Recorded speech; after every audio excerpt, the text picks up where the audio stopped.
é interessante a gente começar falando sobre o mercado.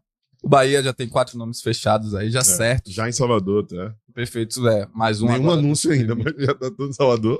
É difícil, né, esse negócio de anúncio, porque a gente tava quase fechado com um volante aí, o famoso Ronaldo. Levou o famoso bypass. E tomou o famoso bypass, né? Isso a gente vai falar também. É uma coisa gostosa do bypass, você vê? Pô, acho massa. Quando não acontece com a gente, não é no porque caso. com Vitória, não. O Bahia mesmo deu 2 bypass no Inter, que deu bypass no Vitória agora. Enfim, eu queria começar pelo Bahia, porque são 4 contratações, né? Sim. Que não foram oficializadas. Mas vieram 2 aí do São Paulo. Eu queria a opinião de vocês. Claro, do nosso Neto Netoso ali. Que Vamos tá por partes, né, Bara?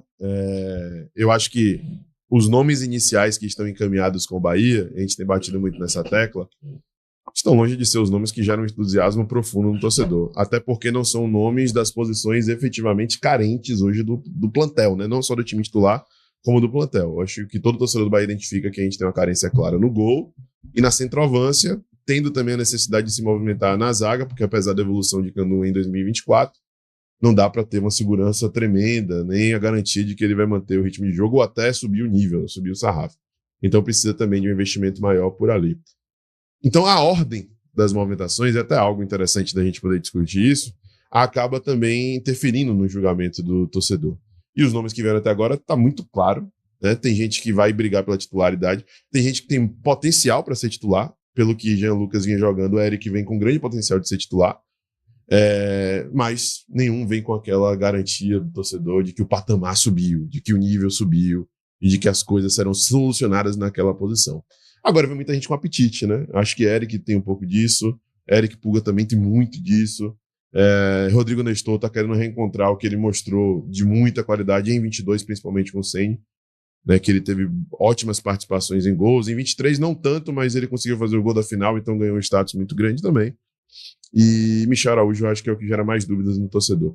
Mas vamos começar por Puga. Inclusive não tem anúncio, mas já jogaram pra Casa da Zoa, né? Puga postou hoje foto com localização Salvador já apareceu ali nas imagens do Som Mais Bahia, CBTV, canal do Puga, todo mundo que tava fazendo a cobertura. O próprio Michel e o Rodrigo, vocês também chegaram. foram abordados no aeroporto. Michel, né? Nestor e Eric ainda estão sendo comedidos, né? Estão naquele conto de fadas de que assim, a gente não disse nada. Puga meio que jogou, os caras experientes, Puga jogou lá a localização Salvador, Bahia, no Alphaville, e tá certo aí no esquadrão também. Olha aí sua visão. Pois é, cara, aquela questão sempre que a gente fala de expectativa e não diria nem realidade, né, mas a efetivação. Uhum. A gente sempre espera quando muda pelo menos um ano, né, e o Bahia traz a Libertadores, né, com perspectiva interessante, aí você pensa, poxa, então vai elevar o nível, né, e a gente vai trazer agora jogador um nível acima, que venha realmente para ser titular, para levar como reforço o nível técnico do time. Exato. E não dá nem pra gente dizer que é oportunidade de mercado, porque os dois vêm com custo razoável, né? Sim. Tanto o Michel Araújo como também o Rodrigo Nestor. Então, o que pesou, a impressão que dá é que foi justamente a palavra de Ceni, que acabou bancando jogadores que são da confiança dele. E isso, por um lado, pode ser positivo, porque pode ter um comprometimento até maior dos atletas. Mas, por outro lado, a gente não sabe qual vai ser o desempenho. Não se sabe ao certo se o que Ceni indicou efetivamente E nem se vai dar isso vai resultado. moldar as escolhas do próprio, né? Pois é, ainda Vai tem ter esse uma problema. Né? tendência a algo. Então eu prefiro manter a cautela com esses dois. Exatamente. Agora, Pulga e Eric, pra mim, são aquisições plenamente justificáveis. Não à toa tem mercado, né? Eles tinham mercado, eram jogadores disputados. Eric, para suprir de certo modo uma lacuna. Pulga vem como uma oportunidade, eu acho, de mercado, né? Porque a gente vê que lá na frente ele rendendo pode até valer um pouco mais. Pra uma posição que em tese nem tem no time titular, né? Pois é. Inclusive, acho até uma posição que ele parece até fisicamente com o Biel. Sim. Então pode até, quem sabe, no futuro, oportunizar uma venda de Biel sem uma perda técnica. Também pode ser essa uma estratégia do grupo. Uhum. Então eu entendo nesse combo. Agora, tá faltando peça para realmente elevar o nível. E a gente precisa para ontem, porque a Libertadores já começa agora em fevereiro. Ô, Bara. Desculpa, Bara. Eu ia falar sobre indicações de Rogério Ceni. Saiu que Rogério Ceni só indicou um dos contratados. Isso. Né? Porque, é bom contextualizar, Sim, os outros nomes já estavam no hall de indicações do grupo, né? entendi. Mas não quer dizer que ele também... Sim, ele pode não ter indicado, mas validou sem pensar muito, talvez, sabe? E hoje saiu a notícia, claro, pelo SMB, que Rogério Ceni tá querendo fazer com que a cultura do City da segunda janela seja mais efetiva, né? Porque o City tem isso de... A primeira janela é a mais importante. Ele tá querendo meio que quebrar isso. Você acha que ele já vai começar isso a partir desse ano também, com as contratações que estão vindo? Vale lembrar que a segunda janela resolveu um problema, né? Porque Lúcio, sem Lúcio nessa reta final, não sei se iríamos para a Libertadores. Bem lembrado, Barba. Acho necessário, porque assim, o Grupo City, querendo ou não, o Bahia é um projeto novo, né? Então ele vai ter que se adaptar à realidade de Bahia, à realidade de futebol brasileiro. E a janela, ela é diferente, porque enquanto aqui é metade da temporada, lá tá se encerrando a temporada. Então se você perde de vista alguns atletas que são oportunidades lá, você perde a chance de se fortalecer, enquanto que outros clubes estão se fortalecendo. Então se o Bahia deixar passar essas chances, o Bahia abdica de se fortalecer, isso pra mim é muito claro. E pra mim, o que piora essa situação é porque é ilógico, porque se o Grupo City tem todo o know-how, todo scout, toda a articulação mundial de contato com outros clubes, de facilidade até, porque negocia com um, negocia com o outro, por que abrir mão disso? Então se eles realmente resolverem entrar no mercado com força na segunda janela, eu acho até que pode ser uma vantagem pro Bahia em relação aos adversários, até porque o projeto se impõe. Então quero crer, né, e realmente foi o que Barba falou aí, porque Lúcio fez a diferença, veja como fez a diferença efetivamente. Sim.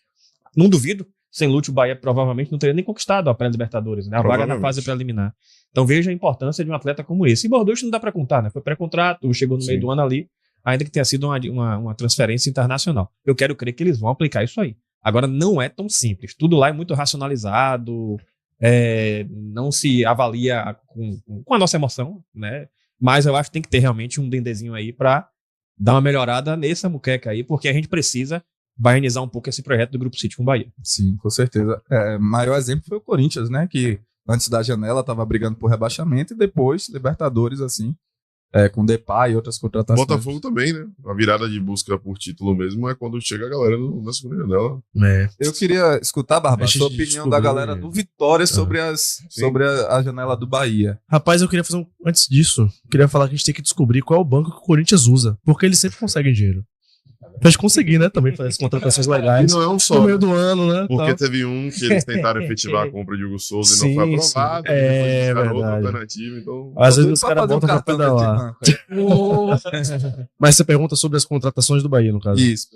Rapaz, então, velho, claro que é muito fácil a gente falar olhando de fora, né? Não estando inserido na situação. Mas, de verdade mesmo, são nomes que eu acho, sim, interessantes. Pô, o Eric Puga eu gostei pra caramba, eu acho que, inclusive, não imaginei que ele sairia do Ceará agora, porque, máximo respeito à equipe, de longe, assim, um cara que se destacava e tal, então achei que, assim, se alguém fosse ficar, seria ele. Acho que sem ele o time já cai sem contar com legal, o assim. 40% da exatamente. Né? Então, lucrou pouco, assim. Não imaginei que seria agora, diria até que foi um mau negócio, na minha opinião. Pro Bahia foi excelente, né? Foi um cara artilheiro da Série B, claro que a gente sabe que Série B é Série B e A é A, mas uma coisa interessante também que eu ouvi recentemente, de Hugo Aparecido, inclusive. Se a gente começar a classificar o jogador pelas séries de onde ele vem, a gente vai queimar muito nossa língua, velho. O Vitória contra o Mateuzinho na Série C, né? Figueirense. Então, assim, Ipiranga, perfeito, obrigado. O William Oliveira, que tinha caído com o Goiás, e Edu, que tinha caído com o Goiás, e tava jogando exatamente. Com o Goiás, que não subiu, inclusive, né? Então, Wagner assim, caiu com o Náutico? Não, o Wagner tava em Portugal. Tava em Portugal. O Vitória contratou. Eu acho que as do Bahia são boas contratações até então. São movimentações interessantes. Acho que tá suprindo a falta que o time tinha no ano passado, mas ao mesmo tempo acho que falta alguém com um pouco mais de peso, sim, de repente, no nome, sabe? Pra poder... E, cara, antes de passar pra Serra, eu tenho a sensação que isso vai acontecer. E ontem, nosso querido Renatinho da Vida, que já esteve aqui nesta cadeira. Sim, um abraço pra ele. Um abraço, gente boa demais, da melhor qualidade, e muito bem informado. Gosta de soltar seus enigmas lá no Twitter e tal. Ele afirmou ontem pra Pedro Santos que em breve estará aqui. O Pedro Santos, nem comentei com vocês, falou comigo. Em breve a gente vai fazer essa resenha com ele também. O Bá tá voltando aí. Ele falou que vão chegar 2 que vão elevar ainda mais o patamar, né? Ele é a primeira vez que a gente ouve essa expressão, pelo menos com relação à movimentação do mercado. E aí a gente deduz que são para as posições mais carentes. E a busca por Everson no gol mostra que realmente eles devem, né, buscar um investimento um pouco maior para essa posição e para a posição de centroavante. A única dúvida que eu tenho é com relação às características desse centroavante, né? Se vai ser o cara mais forte, de pivô e tudo mais, ou se vai ser o cara de mais mobilidade para poder jogar ao lado de Lúcio. Mas o que Dudu fala, acho que exemplifica bem essa questão da ordem, né, da busca. Havia uma carência, claro, evidente, assim, no plantel, né? A gente olhava pro banco, tinha Depena, tinha Iago Felipe, todo respeito que vai ser mantido, né? Saiu até a informação hoje que ele vai renovar por mais um ano. Mas tinha Rezende, né? Eram jogadores que não tinham a capacidade de mudar a história do jogo. Eu acho que Nestor pode, né, mudar a realidade do jogo. apesar de não ter gerado grande entusiasmo e não ser o jogador que vai solucionar todos os problemas, é um cara que pode mudar o cenário da partida, né? Ele fez isso, inclusive, no São Paulo, nessa trajetória que teve por lá, desde que estreou no time profissional, o segundo jogador que mais deu assistências e tal. Então ele contribuiu muito para poder o time ter finalizações, o time poder definir jogadas e ganhar partidas, como foi a final. Então acho que a ordem acaba pesando bastante, mas é um fato que agora o nível de competitividade vai aumentar, né? Hoje a gente começa a temporada tendo em vista que assim, Nestor não deve tirar a vaga de Everton, dificilmente vai tirar a vaga de Cauli. Eric pode tirar a vaga de Jean Lucas, mas não dá para ter certeza, porque o Jean Lucas pode recuperar o que ele mostrou principalmente no primeiro turno. Não tem ninguém que vai chegar já sendo titular, né? Mas são caras que certamente vão fazer com que a disputa aumente, né? Mas é fato, o torcedor esperava mais, é um calendário com Libertadores da América, e o torcedor está no seu direito, evidentemente, de querer mais, né? Mas vamos aguardar aí, porque eu acho que a janela ainda reserva coisas boas pro Bahia. O Bahia, ele tem uma espinha dorsal muito bem formada, né? Quando você olha o time titular, com Everton Ribeiro, com o Cauli, você vê que é um time muito formado, mas é o que Baba falou. Quando você olha pro o banco, você não vê jogador que seja ali responsável para poder mudar o panorama. E o Bahia, eu vou aqui chutar, 60% dos jogos do segundo turno da Série A, o Bahia precisava desse jogador de segundo tempo e que não tinha. E isso fez com que os jogadores eles fossem sobrecarregados, a exemplo até do Cauli, né, que caiu um pouco, né, a atuação dele, mas acho que o Bahia nessa janela, eu não sei como é que tá até então, mas deveria focar em duas posições especificamente. Primeiro, a centroavante, porque, velho, o futebol brasileiro tá muito raro de encontrar um... Gol custa caro, bom Cássio fala velho, isso. Sempre. Atacante hoje no Brasil é caro. É caro. Vide Gabigol, que vai ganhar cerca de 2 milhões por mês lá no Isso. Cruzeiro. E o Cruzeiro, eu não sei se contratou já aquele lá do Vasco, não sei se ainda vai contratar o tal do Verratti, mas também tá atrás. Então, assim, você tem que ter um bom centroavante.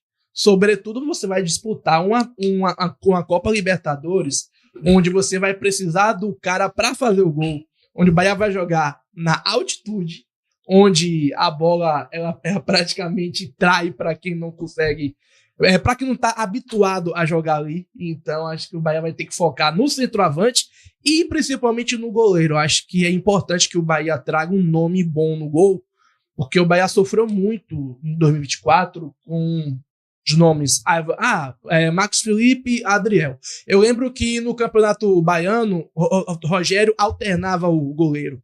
Aí botou Adriel no primeiro Bavi, foi 3-2, Vitória venceu, enfim. Eu acho que essas duas posições pode ser essencial para o ano do Bahia. As contratações de Pulga, aqui é chovendo molhado, é um jogadorzaço. Inclusive, ele tem muito a cara do Nordeste, né? Aquele jogador que joga pra torcida. É o cara que, como o Bahia tem jogadores que saibam fazer bons lançamentos, exemplo de Jean Lucas, né? Que você citou aí. Vai, toca a bola pra Pulga corre, cruza pra grande área, e se tiver um cara bom pra fazer gol, vai fazer gol. E o Rodrigo Nestor, eu não acompanhei muito, né, o ano dele agora pelo São Paulo, mas o Eric é um bom jogador. O Eric, eu acho que o Atlético Paranaense, ele precisou vender o Eric até para fazer caixa ali para jogar a Série B. E aí, quando a gente for falar do mercado do Vitória, a gente vai entender por que o Atlético teve essa necessidade de negociar jogador. Né? Mas aí o Bahia já tem uma espinha dorsal e agora é o ano de consolidação, né, do Sim, Perfeito. Isso não é se conformar, tá? Porque eu tenho cobrado, inclusive, contratações no nível mais elevado. Mas eu não lembro qual foi o último ano que a gente começou o ano assim, pô, se tiver um jogo amanhã, tem um time titular, entendeu? Pra jogar. Antigamente, tinha, sei lá, 3 por empréstimo que iam embora e no outro ano já não tava, e a gente tem que ir encontrar de maneira emergencial o cara pra aquela posição. Então tem uma estrutura, que não acho ser a estrutura adequada pra jogar na Libertadores da América, mas tem uma estrutura, né, para poder começar a temporada. Sim. Sobre essa questão de Eric, só para poder pontuar, eu acho que o torcedor ele pode julgar, né, qualquer um, mas enfim, ele pode julgar mais Nestor, porque é um cara que esteve mais em evidência. Sim. Né, mesmo sem acompanhar profundamente, a gente sabe quem é Rodrigo Nestor. Pô. Não só porque foi o cara que fez o gol na final da Copa do Brasil, mas porque ele já tem aí algum tempo de São Paulo e tá aparecendo já. É da base, né? Do São da Paulo. base do São Paulo, de Cotia. A gente pode julgar Eric Pulga, né? Até quem não acompanhava a Série B de maneira profunda ouvia frequentemente falar de Eric Pulga. Michel Araújo também dá pra julgar, até demais, porque é um jogador que sempre era acionado como 12º jogador do São Paulo. Sempre que a gente assistia um jogo do Bahia contra o São Paulo, o Michel Araújo em algum momento era acionado. A gente sabia que ele ia entrar ali na partida e tudo mais. Agora, Eric, e isso daí é algo interessante de se destacar. O Atlético Paranaense hoje é um time meio inacessível. Você não consegue ver jogo dentro de casa do Atlético Paranaense, sabe? Quando a gente vai ver jogo do Bahia fazer nossa jornada lá, tem que, né, fazer Arena Parque Santiago, a gente teve que botar em todas as TVs a parada da Casa TV lá pra poder ver o jogo. Você não acompanha. Então eu tô vendo muita gente realmente sem saber muita coisa de Eric, porque ele tem 6 anos de Atlético Paranaense, e tirando várias conclusões assim de Eric, ou definindo que vai ser isso e aquilo. E aí, vão ter os vídeos de anúncio aí e tudo mais, e aí nesse vídeo de anúncio a gente vai poder falar mais sobre ele, mas eu já tinha favoritado ali algumas informações, e eu vi um dado de abril de 2024 no SofaScore. O SofaScore, assim, números não dizem tudo, mas falam muita coisa, né? De que ele era o volante com mais participações em gols no futebol brasileiro em 2022 e 2023. Nas últimas 2 edições de Brasileiro, já que estavam falando de 2024, ele era o cara que tinha mais participações em gols. Eram 70 jogos, parece que 10 gols e 9 assistências, assim. E aí, quando eu falei com meu amigo Fusca, lá da Threads TV, sobre Eric, para ele poder trazer uma percepção de quem tá acompanhando de perto, Fusca falou, cara, Eric, ele chega muito bem. A galera não conhece ele, vê um cara um pouco mais tímido ali e tal, mas ele toda hora tá chegando na área. Então, assim, eu, por exemplo, não sabia disso. Sim, Porque eu não acompanho profundamente a Atlético Paranaense, sabe?